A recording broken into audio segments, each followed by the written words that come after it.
Welcome to the Calm Analytics channel. I'm Boris Tizengauzen. Today is August 14th and we have a lot of important and interesting news.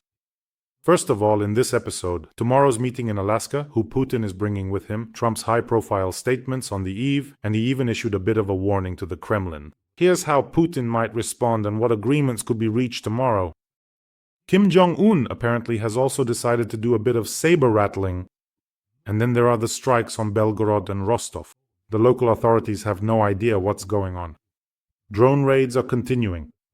Plus, there have been strikes on key facilities within the Russian Federation. Oil refineries keep catching fire again and again. All this and more coming up. Today's episode is packed with interesting news, and we'll also be talking about narcissists. So, if this is your first time on the channel, make sure to subscribe so you don't miss future episodes. Let's dive in. So, tomorrow's Trump-Putin meeting will begin at 10:30 p.m. Kyiv time, and it will start with a one-on-one conversation, meaning Trump and Putin will meet behind closed doors, each with their own interpreter, and they'll discuss something privately at first. After that, the talks will expand to a 5-on-5 format. Let me remind you, the meeting will take place at the Elmendorf-Richardson military base in Anchorage, Alaska. By the way, just for myself. I didn't know this, but it's an interesting fact. The flag of Alaska is a dark blue sky with the constellation of the Big Dipper, with that dipper shape. It looks really cool. So it's 5-on-5. On the United States side, there will be Hexet, Rubio, and Besant. On the Russian Federation side, there will be Lavrov, Defense Minister Belousov, Finance Minister Siluanov, and the Special Representative for the US, Dmitriev, the very cunning one. Unfortunately, he's very smart. And of course, Putin's aide Witkov will also be there. Where is Witkov, I ask you? Where is Witkov? I mean, in theory, by rank, Witkov should definitely be there. After all, there is the special representative for the US, Dmitriev, but so far Witkov is nowhere to be seen. I don't know what that's about. Maybe they decided to sideline him a bit. He's getting too influenced by Russian narratives. Or on the contrary, maybe he will be there, but they'll show him at the last moment. Well, and Trump said that if the first meeting goes well, there will be another meeting right after. The second one will already be with Volodymyr Zelensky present. Zelensky apparently decided not to fly to Alaska, although there were rumors that he would be there. If everything goes perfectly, they'll go into some room and there he'll be sitting, Zelensky. So here's Putin, here's Zelensky, let's make a deal, and so on. But he will be present online. During yesterday's talks with Zelensky, according to American media, Trump promised not to discuss our territories without us. So it's not just some kind of exchange, although earlier he had announced that there would need to be an exchange of some territories. Important territories might be deoccupied. I mentioned this, especially those where there are resources needed by Donald Trump. Well, in general, he promised not to discuss it. But how are we supposed to believe that? Although I don't know how you can avoid discussing it, because Putin won't just agree right away. And most importantly, Trump said, I won't discuss territory, but I will talk about a ceasefire. So, a complete, comprehensive ceasefire without any additional options or conditions like Putin usually wants. You know, the root causes, secondary causes, third causes, and so on. A complete ceasefire, that's what I'll be talking about. If Putin agrees, that's it, we move forward. Then with Zelensky, we'll discuss other issues. Very interesting. But Vladimir Putin never does anything just like that. He never makes unilateral concessions or gives up anything without getting something in return. Everyone understands that perfectly well. He's already prepared several counter-proposals. I think it will depend on how tough the stance is, on Trump's attitude. Well, the most obvious thing Putin will say, well, let's put it this way, they've actually already talked about this, is let Ukraine withdraw its troops from Donbass and then we'll cease fire. But even that doesn't quite suit Putin. A complete ceasefire along the entire front line? Well, that's not really what he wants. He wants to grab as much as possible, some land for himself. I don't know, maybe he doesn't have enough of his own. So, he might propose not just a comprehensive ceasefire, he might propose a partial one. Well, the kind of thing they've talked about. An aerial truce. And meanwhile, we keep crawling forward, moving ahead. Ukrainian land isn't enough for us. So most likely that's how it'll be. Or maybe an even more limited option. Not just an aerial truce, but say agreeing not to strike energy infrastructure. For Putin right now, excuse my French, it's a real pain in the ass. When they hit his oil refineries, they're going out of commission one after another. Eliminate this problem and then sure, I mean, we both know full well that we have drones and Putin has drones and missiles. It's extremely difficult to destroy a large factory with a drone, even with several drones. That's why I think this is what Putin will put on the table right from the start. Well, I guess we'll see. Guarantees. In other words, Ukraine still needs to get some kind of guarantees. Trump talked about this as well. Security guarantees. If these security guarantees are like the Budapest Memorandum, then thank you, we've already seen how that works. I'd even say how it doesn't work. Absolutely. Security guarantees mean either Ukraine joining an alliance where the alliance will immediately stand up for Ukraine. Guarantees are meant for the future, not now, but for the future, in case Putin doesn't keep his promises and suddenly decides to start another war.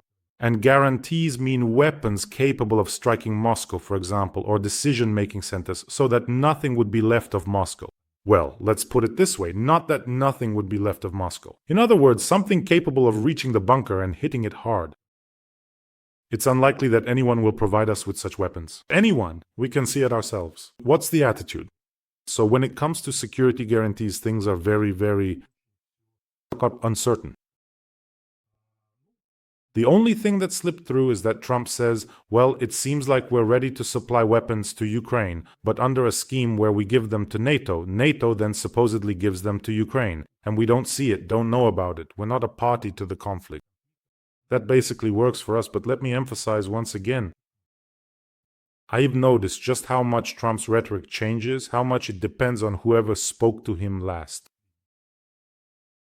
Witkoff came, returned, so to speak, with a message from Putin with some gossip. The usual stuff about a news story about the Pechenegs, the Polovtsians, Peter, Catherine, and so on. That's it. Trump starts talking about tanks stuck in the swamps near Kyiv. Played golf with the President of Finland. A completely different mood. And that's because it's a trait of the narcissistic type. That is, they have a short decision-making horizon. Very often, they don't have any stable, deeply developed system of beliefs or values. So his position is formed based on what is more advantageous right now at this very moment. Or it's shaped by whoever managed to press on his ego more convincingly. In other words, that's where he draws from. A narcissist always needs approval. It's always important to appear competent and influential in the eyes of the person they're talking to. This is even more important than maintaining any kind of logical consistency. So it turns out that for Trump, approval is more important. Approval from the person sitting across from him. And often the narcissist adjusts, often tailors, their rhetoric to whoever they're speaking in front of. And I'm not just talking about Donald Trump right now. We even had an entire program about this. Psychopaths, narcissists, there's an abnormal number of them in politics because power itself attracts them. That's why there are so many of them there. And Trump, for example, says one moment that the tanks are stuck and then later says Putin in general, it's useless to talk to him and so on. I'm very dissatisfied with him and so on. But it's not because he consciously wants to take something from Kellogg or on the contrary, from Witkoff. No. He appropriates other people's ideas, creating a more vivid image of himself. If he likes an idea, it's great, someone said it, he just takes it. Let's have it here. And they don't necessarily come from the same logical sandbox. That is, he might take something from Witkoff. That's interesting. Something from Kellogg and so on. And by the way, narcissists often, very often, steal other people's personas. That is, this imitation of experience when a narcissist somewhere in a group, at work, I don't know, hears a really cool story on TV, and he takes some truly heroic deed or a profoundly life-changing event, and then he subtly adapts it to precisely fit his own personal biography, carefully weaving it into his past experiences. Subsequently, he starts confidently telling this embellished narrative as if it genuinely happened directly to him. And after a while, he starts to believe that it really did happen to him. So that's one of their traits. This borrowing of someone else's image, if he sees that someone has made a striking gesture, a cool phrase, he said, he takes it and thinks that if he repeats it, it will work out for him just the same. A really great example. You know what, strangely enough, the very best and most compelling proof of this rather peculiar phenomenon is none other than Donald Trump's notoriously famous self-tanner. I'm not joking right now, that bronzer. Trump had a friend and mentor, Roy Cohn, a lawyer, with a questionable reputation, but the film The Rise, I think it's called, about Donald Trump, you can watch it. It really captures this character well. Even visually, the resemblance is strong. The actor is made up to look just like him. And this Roy Cohn, wealthy, successful, famous, who was Trump's mentor, he would apply it to his face. This bronzer, this self-tanner. And they explain, like, a wealthy person, you show up with a tan on your face, and it's immediately obvious that you're rich, that you have the means to spend time out of town at a club or at a tanning salon. You see what I mean? And after that, Trump adopts this thing. It's a very strong confirmation.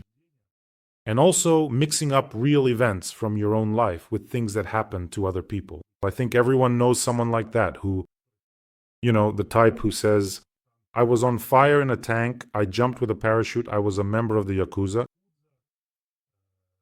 Yeah, I think you all know exactly who I'm talking about. So basically, that's the peculiarity here. And why does this worry me? Because Putin will meet with him behind closed doors. And Putin, as a manipulator, will have everything prepared perfectly for him by his profilers, I think.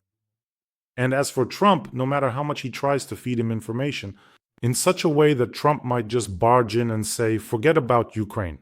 I'm exaggerating, of course, but being one-on-one with Putin, with that old KGB rat, is extremely dangerous for Trump. So since these are the circumstances, there's nothing we can do. The people of the United States have chosen their president. It's an absolutely democratic process. That's the choice they've made. And it's not for us, probably, to criticize them. That's who they've chosen for themselves. We've chosen ours. In Russia, they've chosen theirs. So it's clear that a lot depends on Donald Trump and the United States. Arms supplies, intelligence, and much, much more. And sanctions against Russia. So right now, I'm not trying to criticize anyone. I'm just putting together a picture, assembling these puzzle pieces. These are the starting conditions we have. These are the pieces we have on the chessboard. We can't change them, so we have to work with what we've got. And with Trump, accordingly, we need to speak from the perspective of his particular psychological type.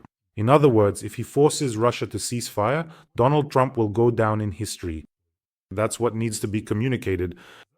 By making Putin stop the war, that's guaranteed. A Nobel Peace Prize, not like Obama's, which was for who knows what.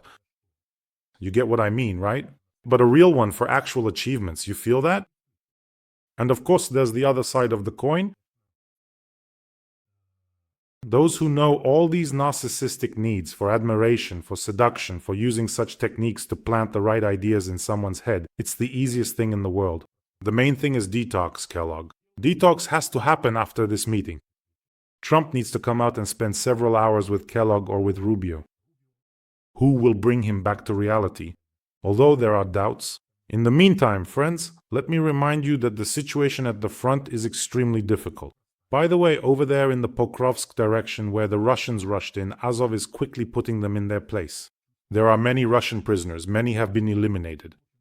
In general, our soldiers are just real heroes.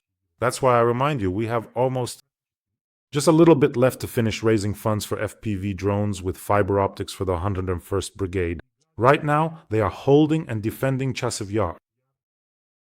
They are doing a great job. True heroes, real titans, you see, and I ask you to help them. I'll show you this video again. We wish him good health. We are the military personnel of the Unmanned Systems Battalion of the 101st Separate Brigade. Security of the Central Headquarters named after Colonel General Hennady Vorobyov. We are carrying out combat missions in Kostiantynivka. In the strategically vital Nevsky direction, we are now respectfully turning our attention to the esteemed Tizengauzen Boris Sergeyevich and the dedicated viewers of his incredibly insightful channel. We are reaching out to them with an urgent and critical appeal to generously purchase advanced FPV drones, specifically equipped with cutting-edge fiber optics, which are absolutely essential for carrying out crucial and highly effective combat missions with unparalleled precision and safety. Glory to Ukraine, now and forever. A huge heartfelt thank you to everyone who helps the armed forces of Ukraine.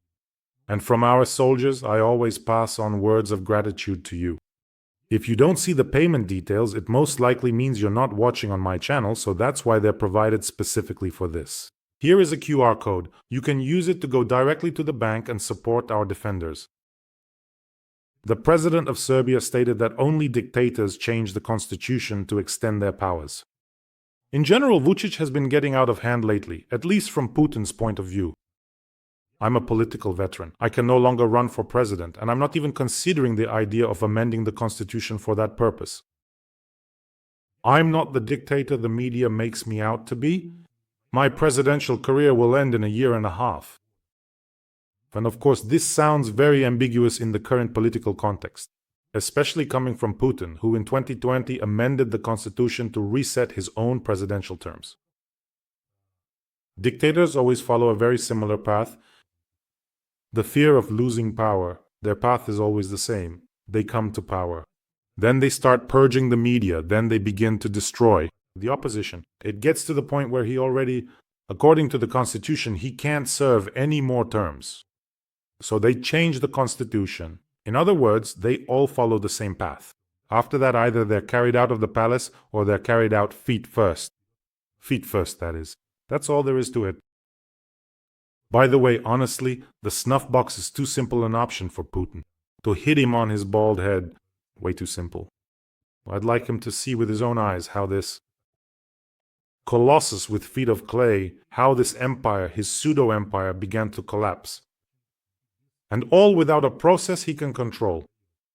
And the common folk would walk by, spitting right in his face, blaming him for all their misfortunes. Why did you... And it's actually very simple. I always remember the example of Beria. The whole country used to tremble in fear at just the mention of Beria's name. And then suddenly, how did we not notice? An enemy of the people, right? He would be brought down in exactly the same way by those who now pronounce his name with such enthusiasm, with those toothless RTs, just so he could see with his own eyes how it all collapses like a giant star. All of it would just come crashing down. His whole little charity with Black, Jack, and Medvedev. And then the old pathetic man sat in court and was sent to a cell. Well, and in the cell, let him do whatever he wants with himself. By the way, tomorrow is a perfect day for a coup in Russia. The entire top brass will be absent. Just a tip for the housewives, as they say. By the way, friends, don't forget to subscribe to this channel as well. There's another warrior here, Jong Un. And it's contagious. You understand that now Putin will make concessions. And the Dictators Club, why didn't we do this before? And it turns out that it was possible, right? Listen. And we wondered what would happen to Hitler. All the allies will get involved, lend-lease, moving forward, in the bunker, Putin will shoot himself, and we're just watching from the sidelines. But everything turns out completely differently. Now you'll even lift the sanctions on him, and soon you'll be extracting something in Alaska. Wonderful. Do you understand what I mean? And so, North Korea's constitution will enshrine the unwillingness to improve relations with South Korea. This was stated by Kim Jong Un's sister, the deputy head of the Central Committee of the Workers' Party of Korea. But we have repeatedly stated that we are completely devoid of any will to improve relations with South Korea, the loyal servants of the US and their faithful allies.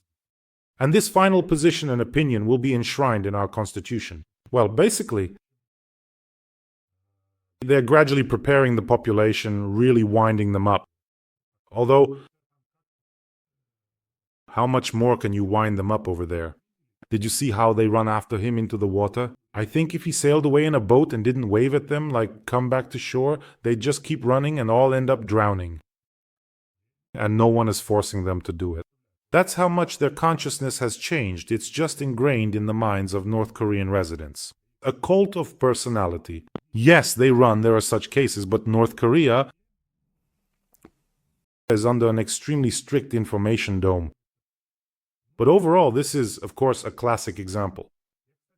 By the way, when Kim Jong Un had already blown up the bridges and roads, well, that was also a symbolic gesture, when he cut off all relations with South Korea and started launching those balloons filled with filth towards Seoul. Well, it's beautiful, lit up with lights, shining, Seoul is all dressed up. You turned your country into a dump, your people, they're practically starving to death. And of course, let's go ahead and launch those balloons.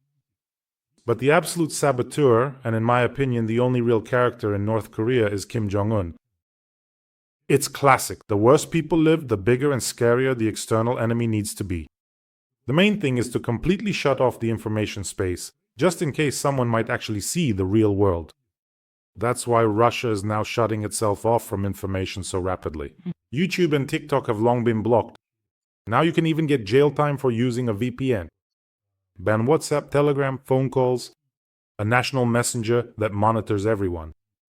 This idea is being pushed. Oh, we'll get to that today, a bit later. News. You'll be blown away by what Dugin, that court prognosticator, blurted out. So basically, Russia is closing itself off informationally. Why? In order to prepare for war, to tighten belts for the next war. Believe me, the bald lizard won't die until he starts another war, even if it's a small one, even if it's just to subjugate some tiny country. But he can't end his life and career in disgrace with a humiliating defeat. But that's exactly how it will turn out, by the way.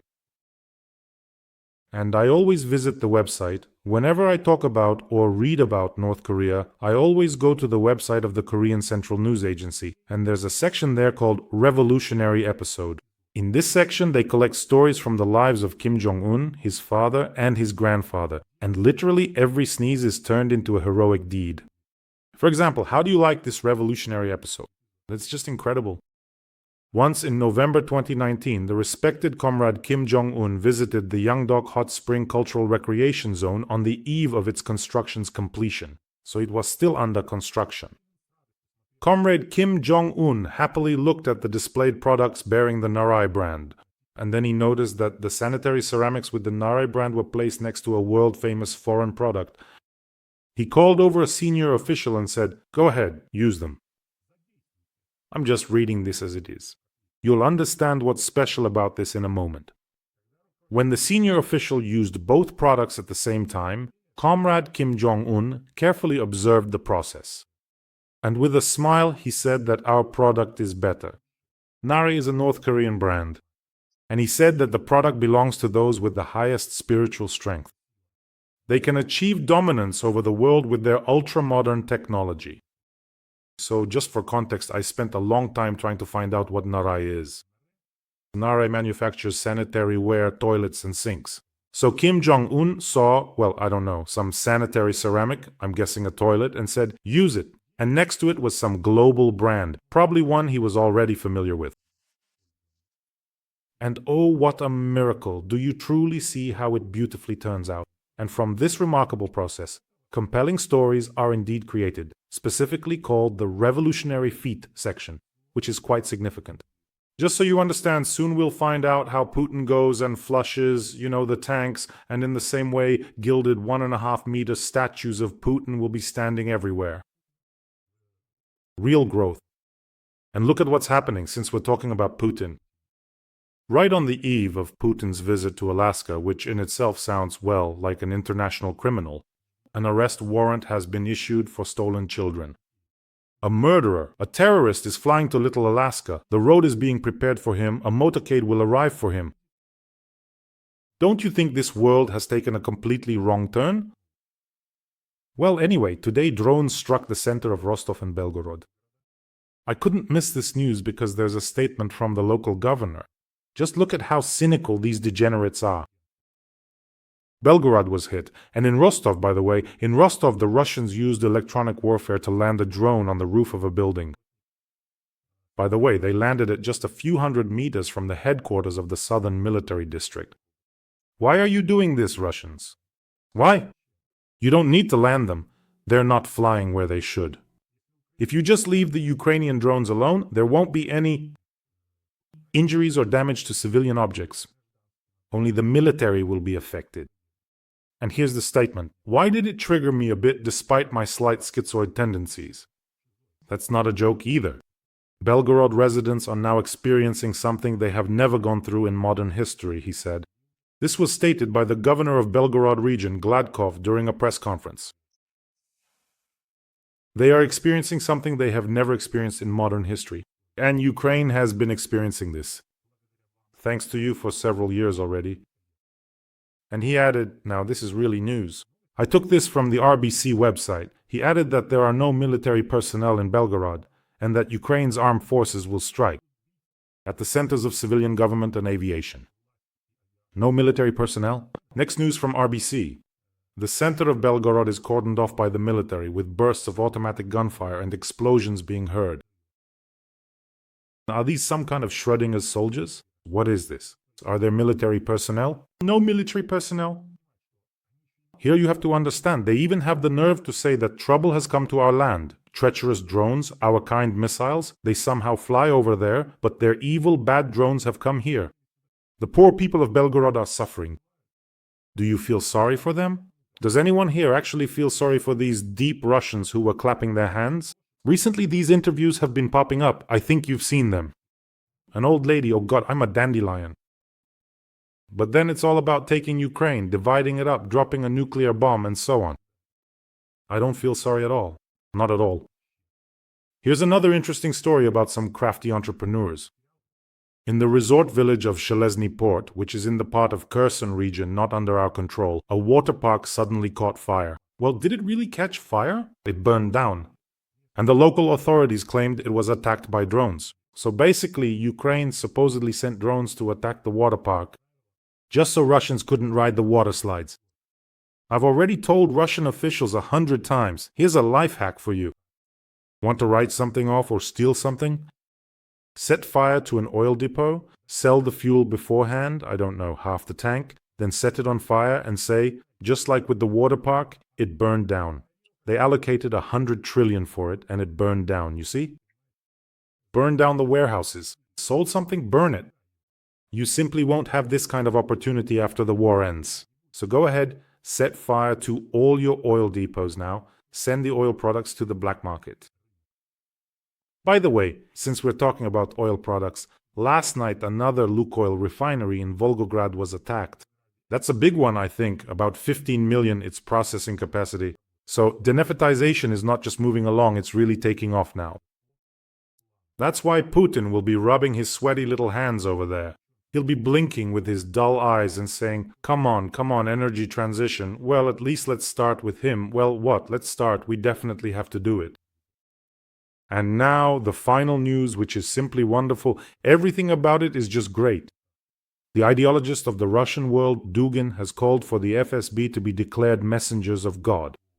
According to Dugin, whom Western media have called Putin's mentor, honest patriots should not keep their connections and places they visit a secret, nor should they fear FSB surveillance. For a Russian person, the FSB are our people. They are the ones responsible for our country, for our lives.